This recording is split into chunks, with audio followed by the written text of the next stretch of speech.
Hey there, let's just get straight into it. Trick number 1, the micro tape loop. So for this, we're going to go into Insert Effects. We're going to route it to an instrument track and select the analog delay. I'm going to set the time value, feedback, and mix all the way to their maximum values and make sure the BPM sync is off. Now go back to the instrument track, play a single note, and it will start repeating itself on an infinite loop. And now you can start adding more notes to that loop.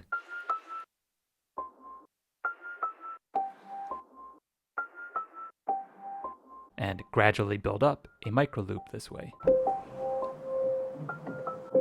Now another thing you can do here is you can actually change the sample sound to another instrument and add that to the loop as well.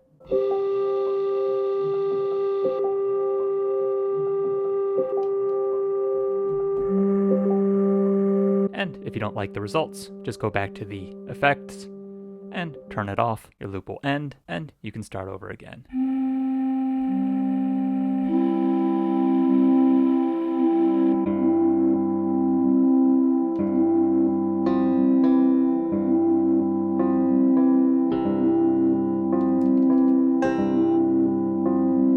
Another thing that we can do here is we can actually reroute the effect to another track, like a drum track, and the effect loop will continue, and now we can add a drum to the mix as well.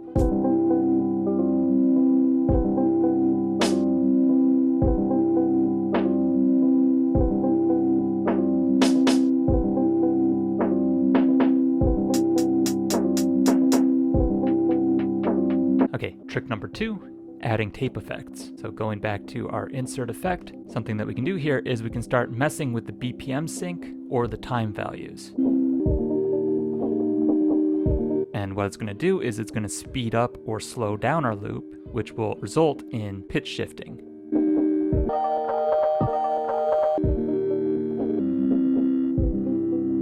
With the BPM sync, we get these sort of chromatic leaps.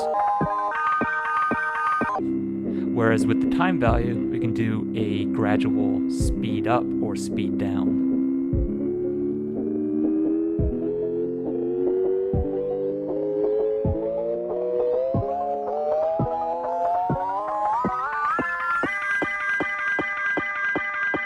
Until we get into kind of Looney Tunes territory. Now, an alternative approach we can take here is to set our initial time value to something pretty small, like 24. I'll route it to the drum initially this time to lay down a beat.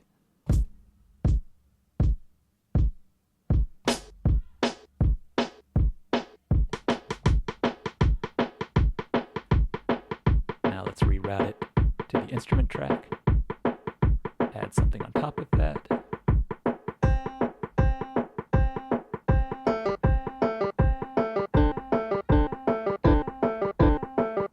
Okay, now we go back here. We can really slow this down in one big leap by using the BPM sync.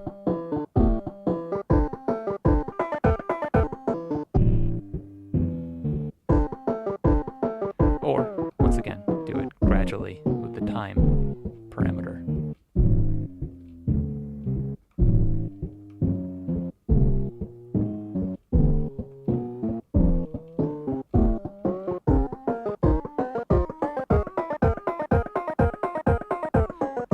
By the way, this is my third trick, which I'm calling the micro loop.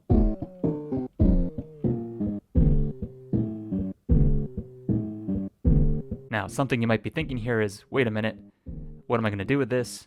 Is it just a live effect that I can do? And the answer is no, you can actually record all the stuff that you're doing. And the way you can do that is to create a loop track. I'm going to set it at a length of 16 whole notes, enter loop recording, hit that third track. Now it's recording, and now I can start messing around with it again.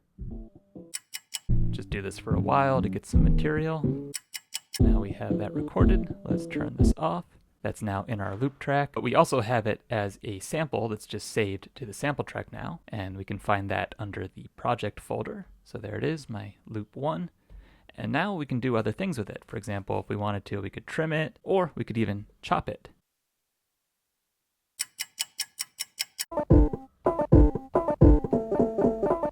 By the way, you can also do this with the normal delay, which is a digital delay, as opposed to an analog delay. Difference being that with the analog, we have kind of a purposeful degradation in the sound quality with the repeats of the delay, whereas with the digital delay, the sound quality is preserved. Now, with the digital delay, if you turn the feedback all the way up, like I did with the analog delay, eventually the volume of the feedback loop is going to get out of control, become way too loud. But before that happens, you can make some cool things happen.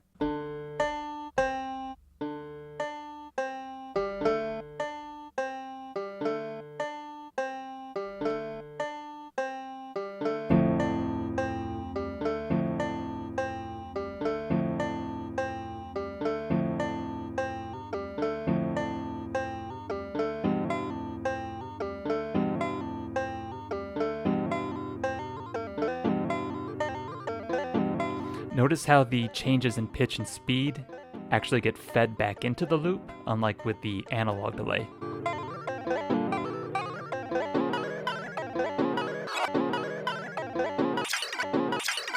Which can lead to some really crazy effects.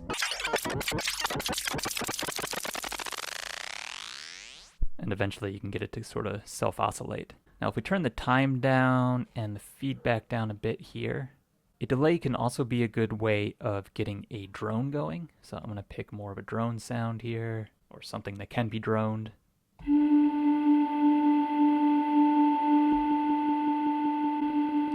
So notice how the delay is sort of repeating that tone, and then once again we can do some tape effects on that.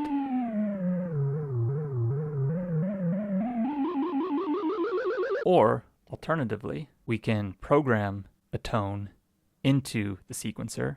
Let's do... Okay, so in the sequencer, I have a full 16-step rendition of that tone. Now notice how that's not very good for a drone because we get that distinct start and stop. However, if we go back and turn the delay on, and I'm going to turn the feedback down and the balance down as well, and the time up to like, I don't know, let's try 30 to start off with. Okay, now you just need to do this by ear. I'm going to adjust the values a little bit. You can sort of smooth out that start and stop, although you are changing the quality of the sound in the process. And then as you're doing this, once again, you can start messing around with these time and BPM values to blend in some different sounds.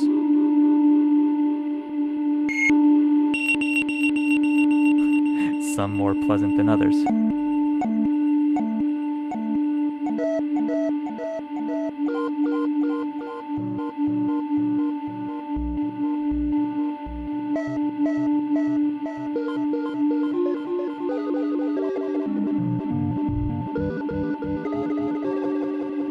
can do that with the analog delay as well.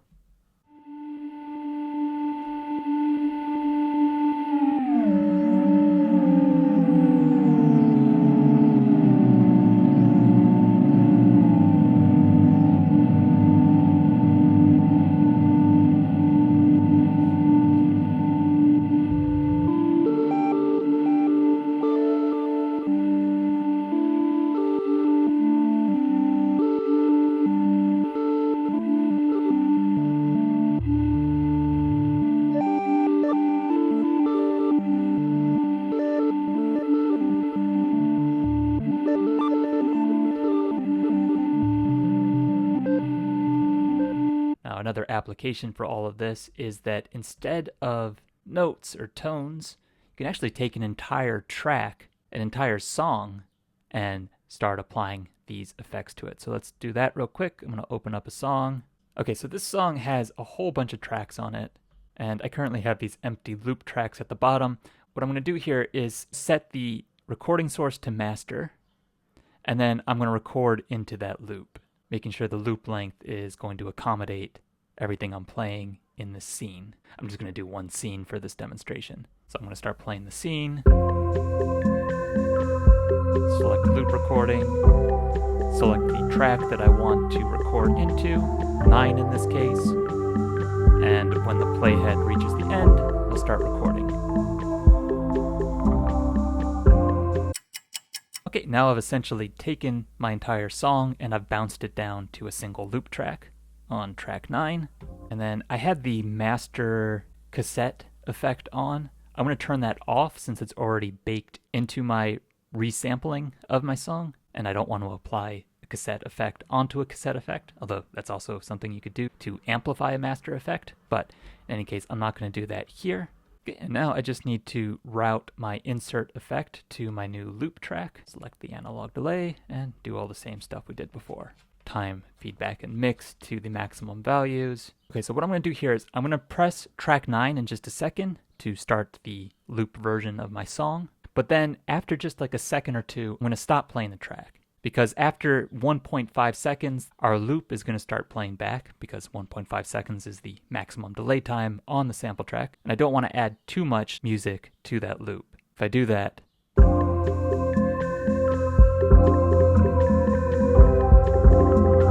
it's just going to start becoming chaos. So instead, I'm just going to play a little snippet.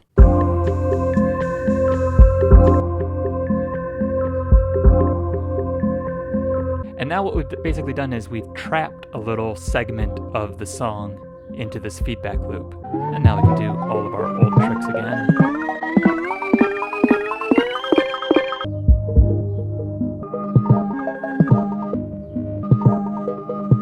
Oh, and that idea of avoiding having too much music go into the loop reminds me of one more trick here, which is a simple one. So for this, I'm going to go to one of these instrument tracks. Let's use this one. And I'm going to route our analog delay to that instrument track and set all the values back up to their maximums. Turn off BPM sync. And okay, so this is our starting point for the first way I showed you of doing this trick. But another thing you can do here is instead of setting the feedback value to the maximum, roll it back a little bit, maybe to like, I don't know, 110. And now, if you play a note, it will get repeated, but each time it gets repeated, it's getting fed back a little bit less into the loop, which means it's going to fade out over time. And the advantage of that is that you can start layering stuff on top of it.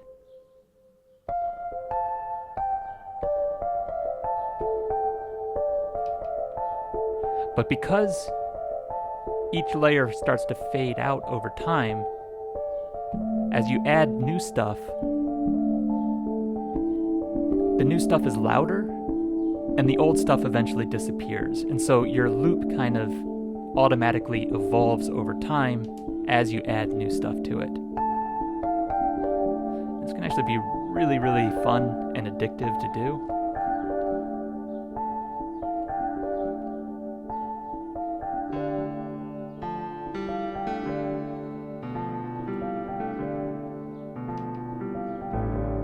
You end up in completely different directions, destinations, than where you started.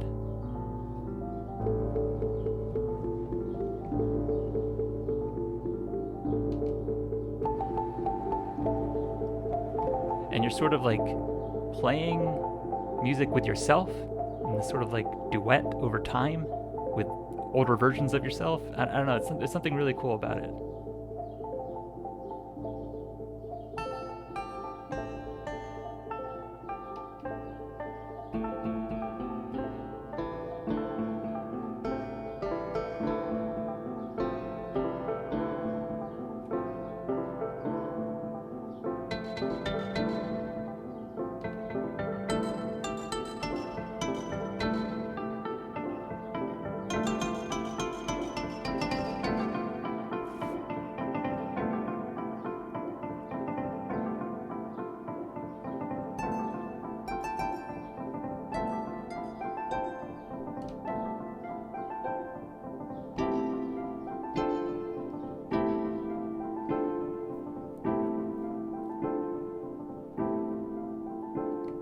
And where you set the feedback level is going to determine how long the fade out time is. So if you're close to 127, it's going to be really long. It's going to fade out over a long period of time, whereas if you set it low, it's going to be fairly short. You're only going to get a few repeats before it fades out.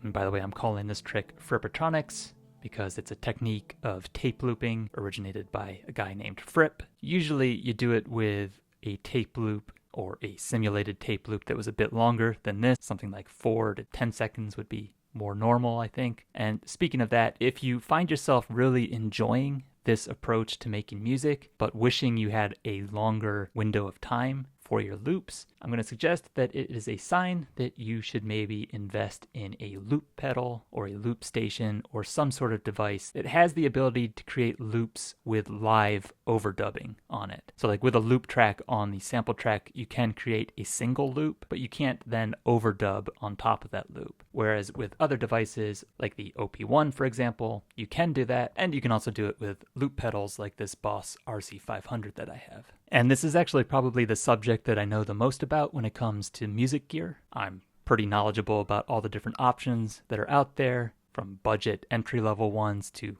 the most advanced ones that are currently on the market. So if you have any questions or you want some recommendations, please feel free to reach out to me in the comments. Now, one more trick I want to show you here is let's go back to our insert effects. And once again, I'm routing to that loop track where I have the entire song bounced down to a single track. I'm going to switch to the digital delay, turn BPM sync off. I'm going to make the time really low and the feedback fairly high. And I'm going to bring the balance down pretty far so that it's not very loud. And now I'm going to play the track. And let's turn the effect on.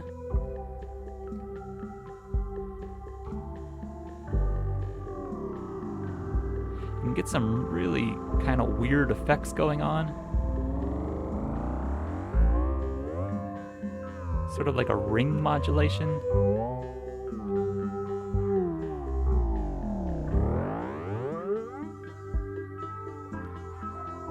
And sort of like a phasing effect as well. Especially if you turn the feedback up. You can get this sort of like theremin sound going on in the background.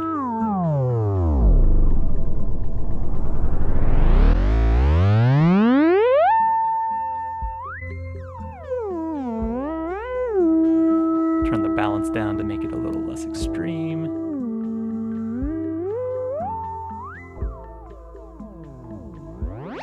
It reminds me a little bit of the cow effect on the OP1. All right, now one last effect to show you here. This one you can do with any of the delays, but I'm actually going to do it with one of the delays in the send effects, because I think it's the easiest with this one. And it's the reverse delay. And then over in my mixing, I'm going to turn the send value all the way up to the maximum on that loop track. And then I'm going to go back into the insert effect to be ready to do stuff. And I'm going to turn the feedback to the maximum value. Time we can just leave right there in the middle. And now let's play the track. Okay, so we start getting some runaway feedback.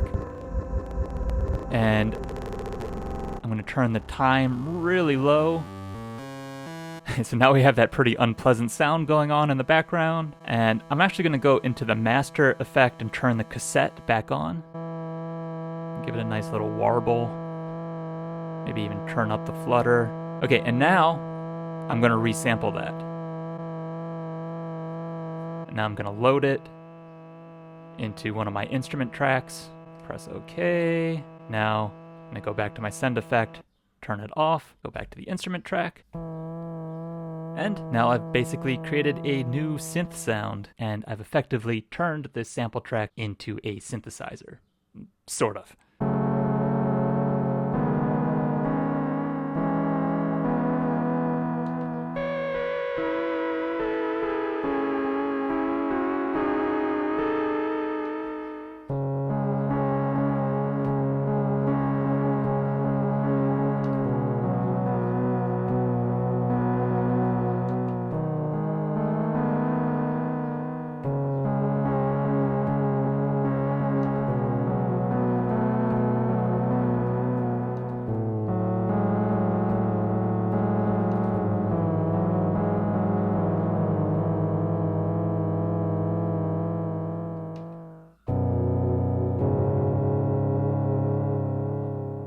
If you would like some more tips and tricks, I made another video where I show one of my favorite effects that you can use on the SmplTrek.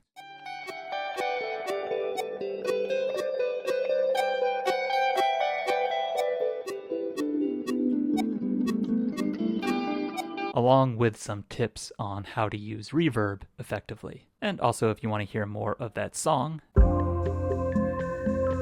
check out my other channel for my new music project. It's at Weird Frog Music, both on YouTube and Instagram, and I would really appreciate any support on those new channels that I've launched. All right, thanks for watching, and goodbye for now.